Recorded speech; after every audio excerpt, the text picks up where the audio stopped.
All good. In 2019, something shifted in me.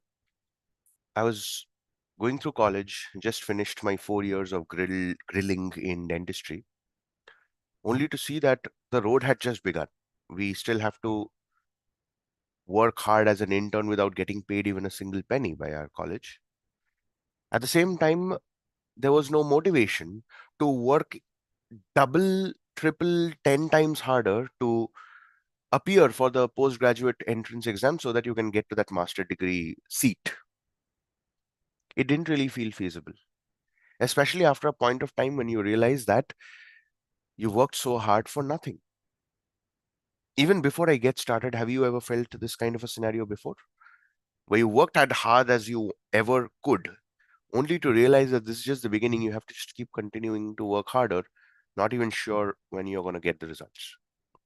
In today's live, we are going to be decoding all of that one step at a time and how communication is related to success and failure. Now, I just have an overall idea about how this entire life is going to be like. But what I would love to implore you is to engage with me through the comments, through your insights. And whether you're watching it live with me or later, I would love for you to really reflect on everything that I'm going to share. So, 2019 September, my degree got completed. My 4 years got completed. I passed, went back home, enjoyed Durga Puja, came back for the internship. I was a couple of, I think, around 18 days late, so as to say. So I started off the whole journey. But then I didn't really feel like uh, giving everything and yet another year work twice as hard to learn all the subjects all over again, even though I did try. My batchmates and all went into and joined one of those entrance exams, entrance exam coaching. I also joined with them. I did try initial couple of months to try and get my hold onto the subjects, but somewhere it was too hard for me. So parallelly, my then girlfriend had purchased a set of books. It was Robin Sharma's books, Gaur Gopal Das, a few more such personal development books. And so did I. There was some offer going on Flipkart or something, and I got a bunch of those books. Along with that, I also started manifesting books real time. So call it a gift, call it a blessing, whatever it is, any book in this world which is related to personal development or self-help or even fiction to some extent, I can somehow access it in the whole world of the internet. And now with AI, you can even make it easier by uploading the book and literally have a conversation with the book. So we'll come to that maybe at some future episodes. So the books majorly were of four kinds. And just to make sure that I don't forget them all, I've just kept it written in the form of notes. The first is self-help or personal development. Now, these books help me understand and master deep levels of mindset, emotional clarity, awareness, skill set, and tools that will help me lead life in a better manner, something that is not taught across schools and colleges. The second were these biographies and autobiographies. Autobiographies is when someone writes about themselves, their own life. Biographies is when people write about someone else. So a very controversial, okay, I'll just take a couple of examples. Wings of Fire is by Dr. APJ Abdul Kalam. That was his autobiography. Then you have My Experiments with Truth, autobiography of Mohandas Karamchand Gandhi. But then you have Jobs by Walter Isaacson or Elon Musk by Walter Isaacson. Walter Isaacson is my favorite author when it comes to biographies. You even have all these sports people, right? Sachin Tendulkar wrote his autobiography, playing it my way, and then Century is Not Enough by Saurav Ganguly. These were some epic autobiographies that were written. So autobiographies is what helped me to understand real people and real decisions. So think about it. When I read an autobiography, I'm actually uh, putting myself into the shoes of that person, and I'm reading about their life, their perspectives, which means a part of them is within me. And because a book, pretty much on an average, biography, autobiography, around at least 10 to 15,000 words, just the range. I don't know the exact specifics, but those are words which are timeless. They've been written and they're never going to be erased off, right? So when you read, you really get to absorb a part of them within you. The third kind of content that I would read would be comics.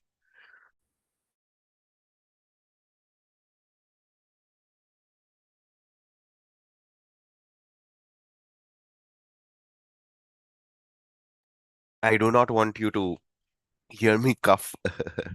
Okay. Now, my the first ever comic book I was gifted was in the year 17th April 2003, 2004. I was just moved to class 3, and it was gifted to me by my class 2 class teacher, Mr. Bobby Baxter. I still have that comic book exactly in the same condition in which he gave me. I'm very, very careful with my books. I even showed it to him. So that was the kickstart of something amazing because, and the name of the comic book was Tinkle. Okay. And he had recommended, like, if you want to improve your English, if you want to understand the power of vocabulary and everything, read Tinkle comics, original stories, really amazing. And since then, I've been a massive, massive Tinkle fan. So much that just last year, I got myself a lifetime subscription of Amar Chitrakatha and Tinkle. Amar Chitrakatha are the comic book version of all the heroes and deities and all kinds of culture related fables and all related to Indian mythology and Indian culture. Tinkle is just a group of stories. So, and there was also a couple of other comics as well. You have Tintin comics. My brother is a humongous fan of Tintin. We couldn't purchase the English comics because they were too expensive, but we definitely got ourselves a Bengali edition, which was a little cheaper, just $100 per. And back then, $100 would be, I think, around $40. 40 rupees was a dollar, so around less than $3 was a comic. So we kept reading all those. That was the third segment of reading, and then fourth was the skill-based books. Maybe Alex Hormozzi's books, Russell Brunson books, Tony Robbins books, copywriting, marketing, sales, all those books. Now, when you look at the third segment, which is the comic books, what happens is they mainly are all about stories. Stories which, when you look at the visuals, because I grew up dyslexic, when you look at the visuals, it becomes easy for you to sort of absorb everything, and it kind of connects and turns on the creativity muscles, the imaginary imagination muscles. The fourth, the skill-based videos, is when you read them, you get a lot of clarity to think clearly. Now, I was reading those books in such a manner where it was very, very evident that certain pieces of those books went deep inside. Now, under skill-based books, I will also add the spiritual texts. I'm a very, very, very, very curious child, which means if there is a question that is there in my head, either I'm going to continue asking those questions to the people I know, or I'm going to go into researching in depth of where can I get those answers. So I would get questions during those final year times like, why am I born as Suryadeep or not as an Elon Musk or a Jeff Bezos? I could have been born in any country, any part of the planet. Why exclusively Kolkata in India? What's my purpose? Why is it that I'm forced into dentistry and not anything else? What is the meaning of this life? These kind of questions. Then even questions like the spiritual existence itself. Why am I born as a traditional Bengali Brahmin Hindu? Why not a Catholic Christian? Or why not maybe a Shia Muslim? So all these different religions, or probably even in the tribals, right? Why am I not born in Africa or any of those Amazon tribes? Now, as these questions kept uh, pricking my head, I realized that the more you research, and because we had internet, right? That was the time when the geo boom was still had just gone on full-fledged. So we had all the internet in the world, which means you can get more books, you can read more stuff, you can actually read multiple perspectives, you can watch more movies, you can consume more podcasts, you can actually find out and purchase and sign up for more courses to just dive deep and find about things. As and when this whole process unfolded, I realized that there was a humongous shift in the way I communicated with myself, the way I communicated with the internet. That was also the time when I joined this public speaking group and we were told to make videos. So I would keep taking up references and start sharing them. So much that I would literally talk about book reviews, and the book reviews would always be about how has been my experience reading this particular book. And I would also just put in this little soft thing that if you're interested in getting the book, like I since I have the ebook, just drop me an email. I'll give you the book. In coincidentally, that was how I started talking to Yogeshwari. She sent me an email. She wanted Awaken the Giant Within by Tony Robbins, and that's how our conversation started. And today, she's my partner for life. Now, it's just been what almost 45 minutes that we are setting the context. I gave you the different types of books that I read. Question is why? 2021, 4th of November is when I ran away from my house. I ran away with a certain set of books, the books that I knew will help me over a long period of time. But the reading habit completely stopped. Even to this point right now, I will not really say that I am reading every day. There are a couple of mentors, coaches, or influencers, or however you want to call it.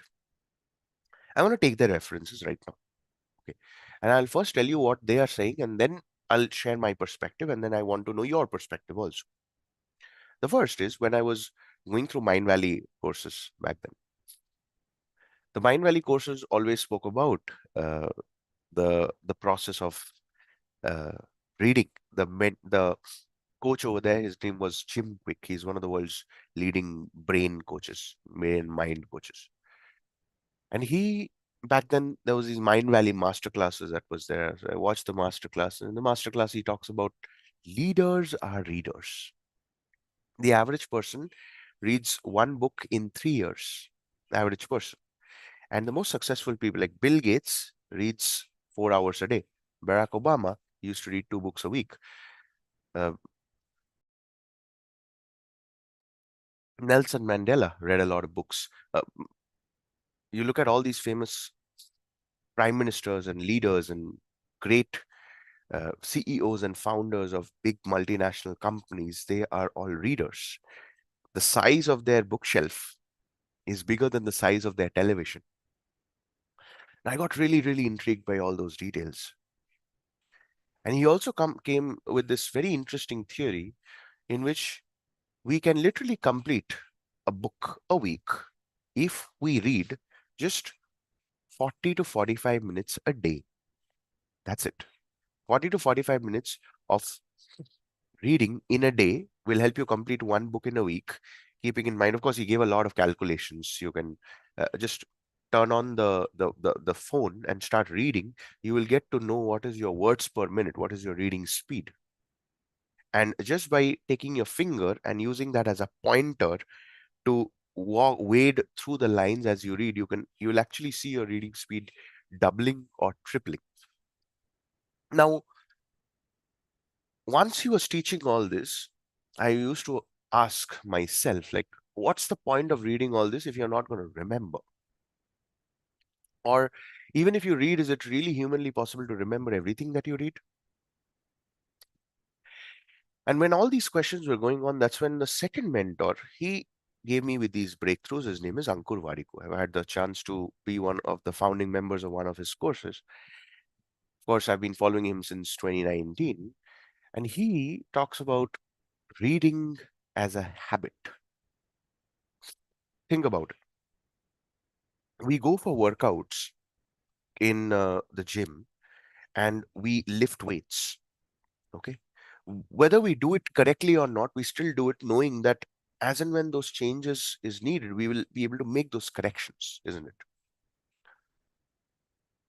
That is workout for the body. Okay. Workout for the spirit. We are doing meditations, prayers, whatever our religious cultures are uh, asking us to do. Or if you are an atheist like me, you probably just focus on just reflections.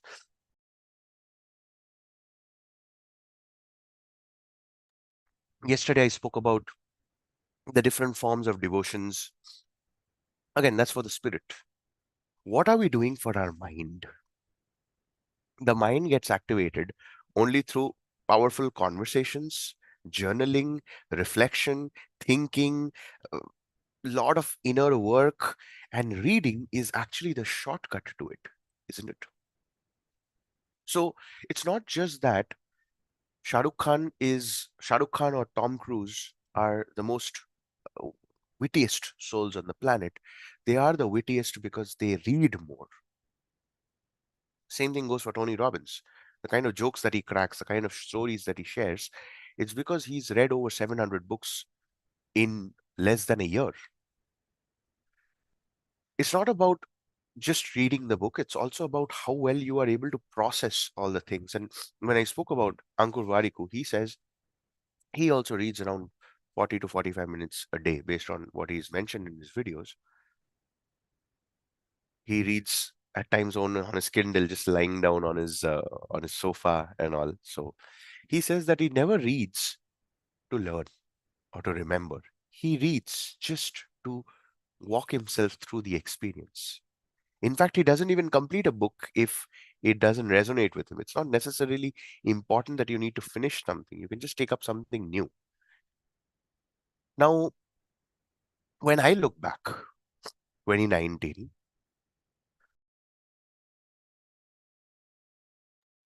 if I include all these comics and all of those things, I must have read at least more than 150 to 200 books. If I include all of it. But now, as we are in this journey, we are uh, right now, what, 28 days of showing up every single day in the world. It dawned upon me that it's important that I start reading all over again. It's not just about reading, but how can I turn every reading into reflection and regular application and turn that into a process across all these four major spokes? Because at the end of the day, you have to understand you need to know a system and process to talk to yourself first. And only then you can talk to the world. Reading is what bridges that gap. You get tools, you get artilleries, you get in Hindu culture we have a word called Brahmastra, which is the greatest weapon ever. And that's the ultimate weapon that can literally create anything, that can destroy anything. Every book that you read in itself is a Brahmastra because it becomes a part of you. Just yesterday itself, Yogeshwari and I were having this conversation.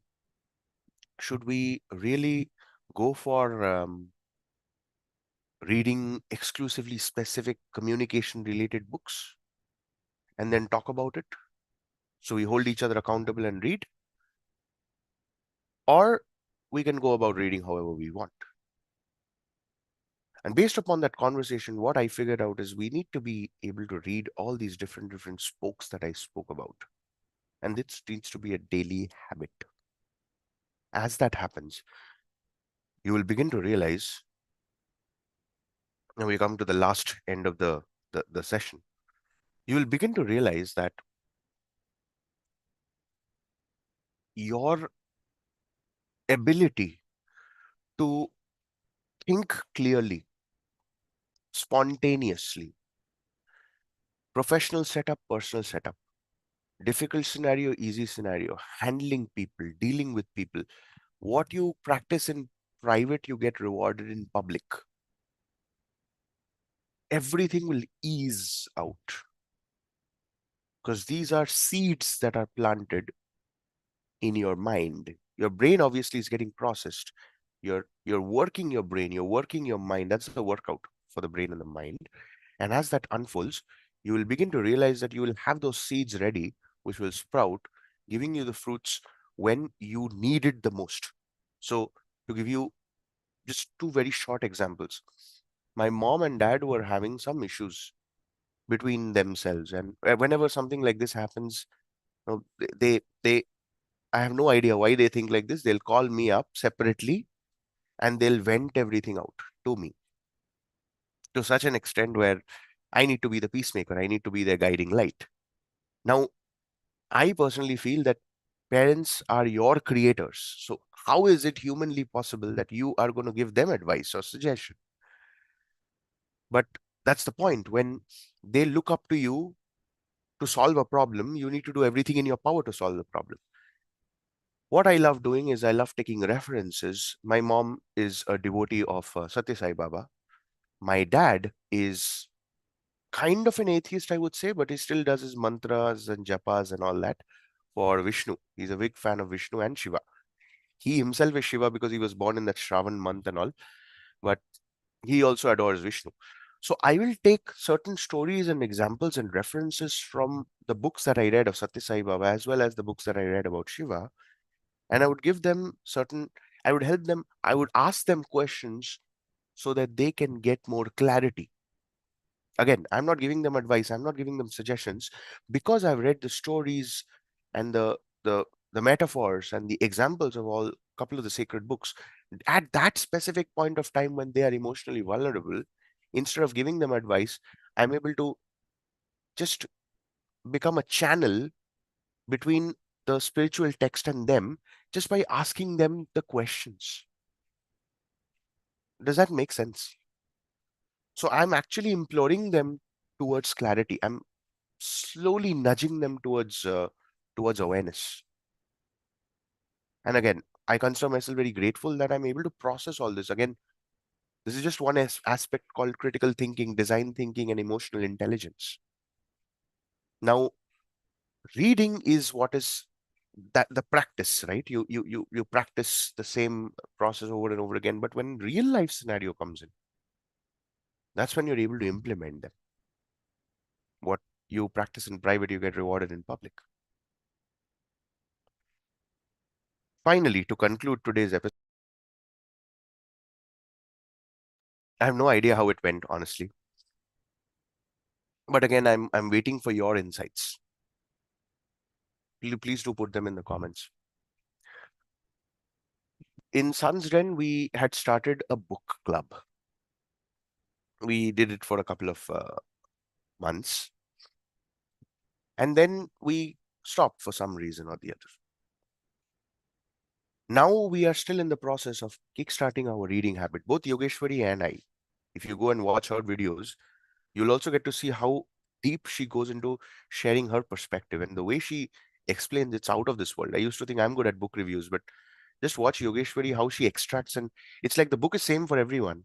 But you, when you read it, you immerse through, and then you come out, and then you squeeze that knowledge out based on combining it with your experiences and your insights and all. That's wisdom. That's gold dust, literally. So Yogeshwari has been doing this. Now it's time for me also to do it. Here's what I would do it. If I read a book, I will share my insights. I will create a chatbot. I would write a blog post. I would create a workbook. I might as well create a coursified version of my learnings from the book so that it's easy for people. I know not everybody would like to sit down and read every day, but a form of an interaction on any of these things works like magic. So a lot of things are there in the pipeline, a lot of things to work upon. We are taking it absolutely one step at a time. Even though my throat is completely off and you can see the cough and all that is there, it still feels magical to show up. I wish and pray that may all of you have this kind of a bookstore, a book shelf, not store, a bookshelf, where You got all the knowledge in the world, and you not only consume, but you use that as a leverage to communicate with yourself better, with the world better, and make things as easy as it can possibly be. Because let's face it, books are literally the secret gateway to turn decades into days.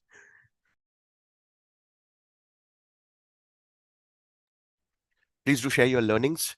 Our cohort seats, we've got just 8 seats left for the month of December. If you're interested, do check the link below and join up. And if you're enjoying these episodes, please do share your insights below. If you want me to talk about a topic, just bring it on. I'll prepare and accordingly go through. Yeah, super blessed to connect with you, showing up every single day, showing up as the best self. And of course, tomorrow we're going to dive deep into something even more special. Let's see what in store. This is Dr. Sridip.